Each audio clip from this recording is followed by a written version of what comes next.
حضرت موسیٰ علیہ السلام کے دور میں بارش بند ہوئی۔ لوگوں نے حضرت موسیٰ علیہ السلام سے گزارش کی کہ اللہ تعالیٰ کے حضور سفارش کیجئے کہ بارش برسے، اس لیے کہ بارش سے ہر چیز کی زندگی ہے۔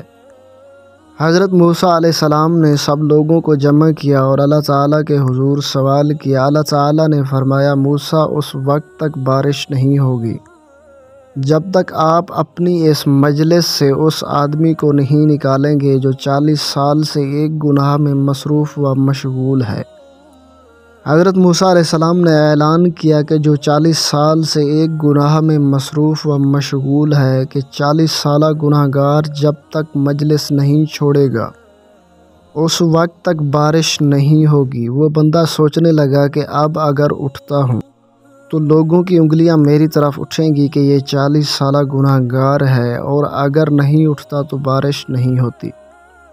عجیب کشمکش میں تھا تو اللہ تعالیٰ سے دل ہی دل میں کہتا ہے کہ یا اللہ، 40 سال تک آپ نے میرے گناہ پر پردہ ڈالا، آج بھی آپ میرے گناہ پر پردہ ڈال دیں، اور دل میں اللہ تعالیٰ سے معافی مانگ کر توبہ کر لیتا ہے۔ تھوڑی دیر ہوئی، مجلس سے کوئی آدمی اٹھا نہیں، لیکن بارش شروع ہو گئی۔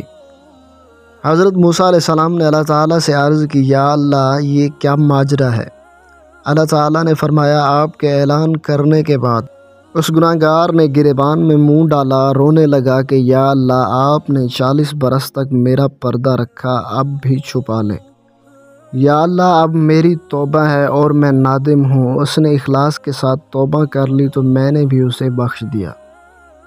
اللہ ستار بھی ہے اور غفار بھی، لیکن اگر ہم متوجہ نہیں ہوں گے تو یاد رکھیں اللہ رب العزت قہار بھی ہے۔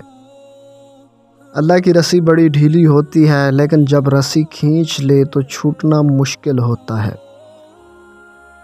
ثواب کی نیت سے آگے شیئر کیجئے، ہو سکتا ہے آپ کے ایک شیئر سے کسی کے دل میں یہ بات اتر جائے۔ جزاک اللہ۔